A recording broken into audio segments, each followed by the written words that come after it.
E nós vamos iniciar com uma imagem para que vocês possam refletir nela durante a nossa apresentação. Observando esta imagem, será que nós podemos conhecer a essência dessas criaturas apenas pela roupa que elas vestem?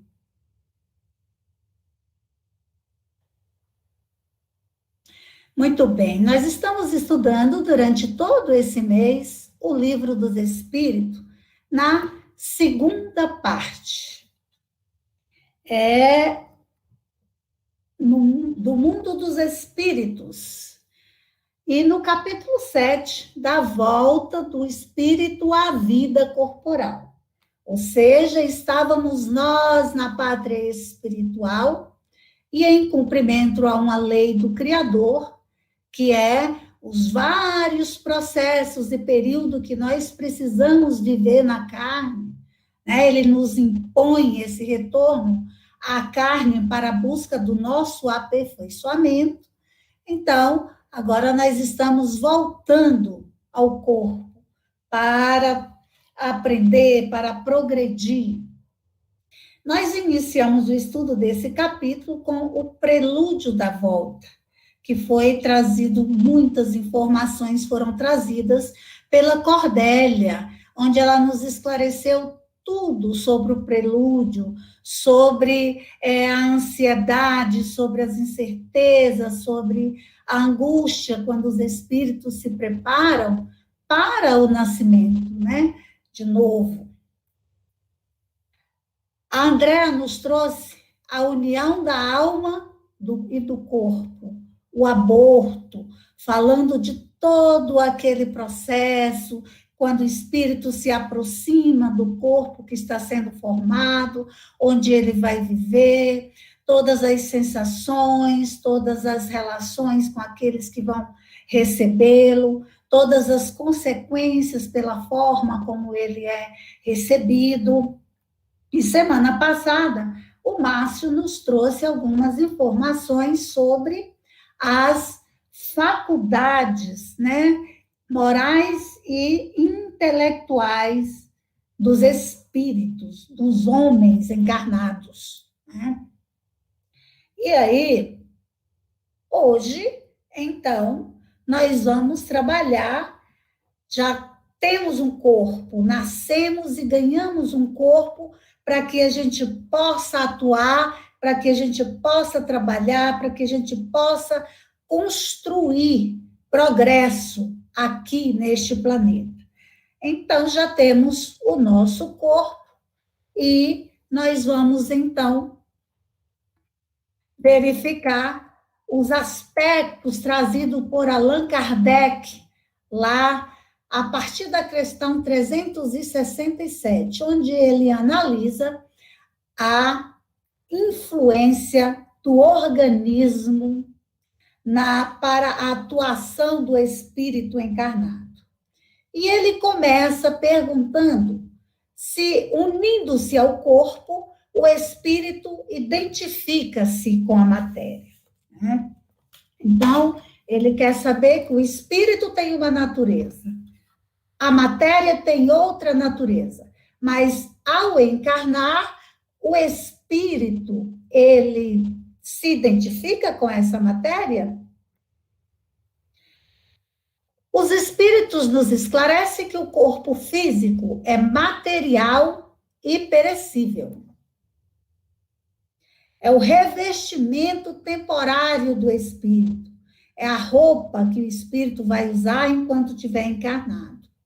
É como, dissemos, a roupa é o envoltório do corpo.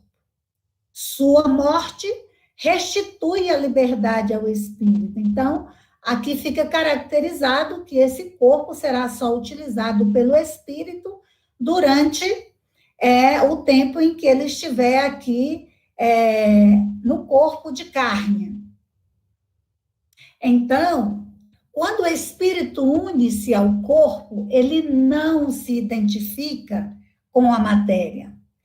Ele conserva os atributos que ele tem de natureza espiritual. Que atributos são esses que a gente está falando aqui? Atributos de natureza espiritual. Nós poderíamos dizer que é tudo que o espírito traz consigo das suas aquisições pretéritas e tudo que ele vai construir durante essa encarnação. Por exemplo, a inteligência é um atributo essencial do espírito. Todos os conhecimentos que ele já adquiriu, todas as virtudes que ele já construiu e também todos os seus compromissos por infringência à lei de Deus.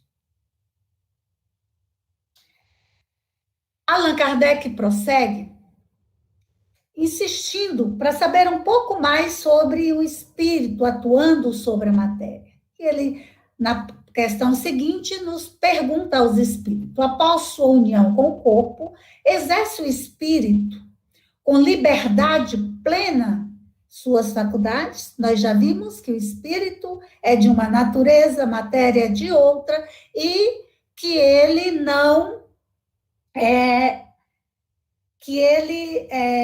atua sobre a matéria, e não a matéria sobre o espírito. Ele não se identifica com a matéria. Mas agora, Allan Kardec quer saber se, unido, o espírito tem liberdade para exercer as suas faculdades, né? Então, o espírito, a sua faculdade de ver, de ouvir, de falar. Então, quando ele está unido à matéria, todas as suas faculdades são plenas, né? O exercício das faculdades depende dos órgãos que lhes servem de instrumento. E a grosseria da matéria as enfraquece. Então, nós percebemos aqui que o espírito não tem plena liberdade quando ele está encarnado para exercer as suas faculdades, né? Por exemplo, a faculdade da visão. Ele depende do órgão dos olhos, que é o órgão que transmite a sua visão quando ele está no mundo material. E se, por exemplo, ele nascer cego, ele vai poder expressar essa faculdade? Ele não vai poder expressar, porque o órgão pelo qual ele poderia expressá-la é um órgão que o impede quando ele está na matéria. De tal forma que a densidade do corpo físico enfraquece e limita a manifestação das faculdades do espírito. E o corpo material, dizem lá os espíritos esclarecendo essa questão, é como um vidro opaco, influenciando na irradiação da luz. Então, o corpo, ele dificulta a manifestação dessas faculdades pela grosseria dos seus órgãos. Allan Kardec ainda traz um comentário e uma contribuição nessa questão, dizendo que pode-se comparar a ação que a matéria grosseira exerce sobre o espírito à de um charco lodoso sobre um corpo nele mergulhado, ao qual tira a liberdade dos movimentos. Então, o espírito, ao encarnar no corpo físico, ele está, de certa forma, limitado pela grosseria da matéria, né? E essa visualização aqui mostra bem mesmo esse processo. O livre exercício das faculdades da alma está subordinado ao desenvolvimento dos órgãos? Certamente que sim, até pelo que já nos informaram os espíritos na questão anterior. Mas vejamos bem essa imagem. Nós temos aqui médicos se preparando para exercer uma cirurgia. Só que, ao iniciar esses procedimentos, ele pega a sua ferramenta principal para aquela ação, que seria o bisturi, e o bisturi não lhe proporciona fazer o corte adequado. O bisturi não está da forma correta, pronto, uma ferramenta pronta para que ele possa cumprir o seu papel. Então, a gente percebe aí a limitação trazida pela ferramenta e não pela capacidade do espírito. O médico não vai deixar de ser médico porque ele não conseguiria fazer esse procedimento. Ele simplesmente não tinha a ferramenta adequada. Então, os órgãos dificultam esse processo, mas não tiram a capacidade de execução do espírito. Uma outra imagem que a gente trouxe aqui, da questão das ferramentas, né? Temos aqui, sem a ferramenta apropriada, será que os artistas que fizeram essas obras conseguiriam exercê-las com tanto brilhantismo, de forma tão primorosa? Certamente que não o conseguiria. De tal forma que os órgãos são o instrumento da manifestação das faculdades da alma. Essa manifestação se acha subordinada ao desenvolvimento e ao grau de perfeição desses órgãos. Como a excelência de um trabalho está subordinada à qualidade da ferramenta própria à sua execução. Então, o espírito será tão mais, aproveitará tão mais as suas possibilidades, quanto melhor, quanto mais apropriada a sua ferramenta de execução aqui, de atuação na matéria, que é o corpo físico, for apropriado para as atividades que ele precisa exercer, que ele se comprometeu no mundo espiritual a executar durante o seu período de encarnação. Isso não quer dizer que determinados espíritos que já são mais evoluídos, que já conseguem dominar mais a matéria, se sobressaiam, ainda que em ferramentas defeituosas, né? Existem aqueles que se superam e que atingem seus objetivos ainda que com ferramentas inadequadas, né? Mas isso no nosso mundo de provas e expiações são as exceções para superar essas dificuldades. Allan Kardec prossegue questionando aos espíritos. Da influência dos órgãos, se pode inferir a existência de uma relação entre o desenvolvimento dos órgãos cerebrais e o das faculdades morais e intelectuais, né? Então, quer dizer, aqueles espíritos cujas faculdades morais e intelectuais, que são patrimônios do seu espírito, encarnarem em um corpo, eles teriam direito a ter um corpo com um órgão cerebral mais desenvolvido?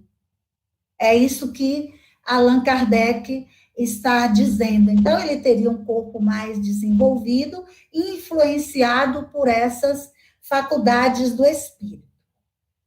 E os espíritos dizem: não confundais o efeito com a causa. O espírito dispõe sempre das faculdades que lhe são próprias. Ora, não são os órgãos que dão as faculdades, e sim estas que impulsionam o desenvolvimento dos órgãos, né?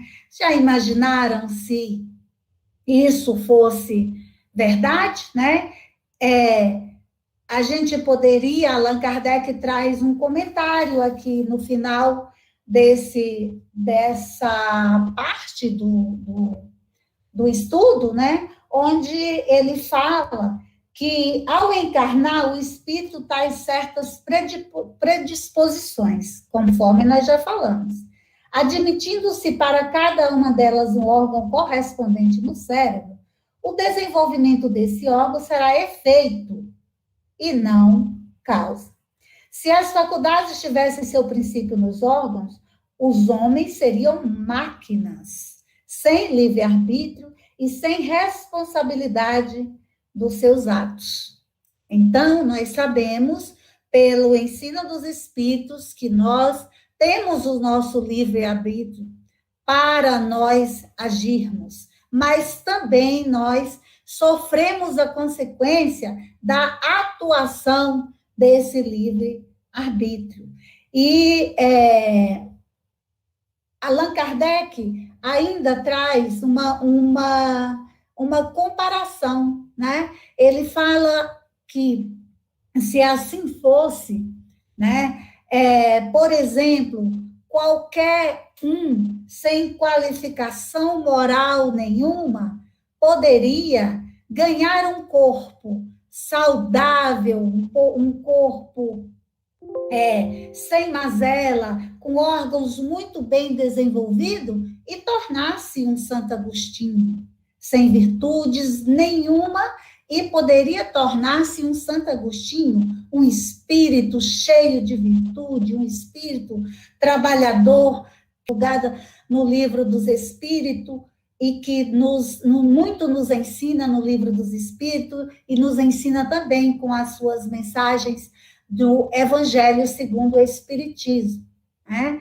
Só por ter órgãos mais desenvolvidos. Isso é contra toda a lei de justiça, que é a lei que rege todos esses processos de oportunidades e de conquista dos espíritos nas passagens pelos processos aqui da carne. Então, não devemos confundir o efeito com a causa, né? Que o espírito dispõe sempre das faculdades que lhe são próprias, aquisições suas, das suas conquistas, nos seus trabalhos, na sua dedicação ao bem. Ora, não são os órgãos que dão as faculdades, e sim estas que impulsionam o desenvolvimento dos órgãos. De tal forma que, daí, será que a gente podia deduzir que a diversidade de aptidão entre os homens deriva unicamente do estado em que o espírito aqui se encontra? Não confundais, mais uma vez, diz os espíritos, Allan Kardec, o efeito com a causa. O espírito dispõe sempre das faculdades que lhe são próprias. Ora, não são os órgãos que dão as faculdades, e sim estas que impulsionam o desenvolvimento dos órgãos. Então, meus irmãos, nós podemos afirmar que todas as manifestações que o espírito faz no corpo físico, sejam elas manifestações para a construção do bem, para a construção do progresso, para o auxílio dos seus semelhantes, ou então construções que podem comprometê-lo em outras encarnações, são decorrente da sua vontade, decorrente do uso do seu livre-arbítrio e pelo emprego de todas as faculdades que ele já tenha conquistado.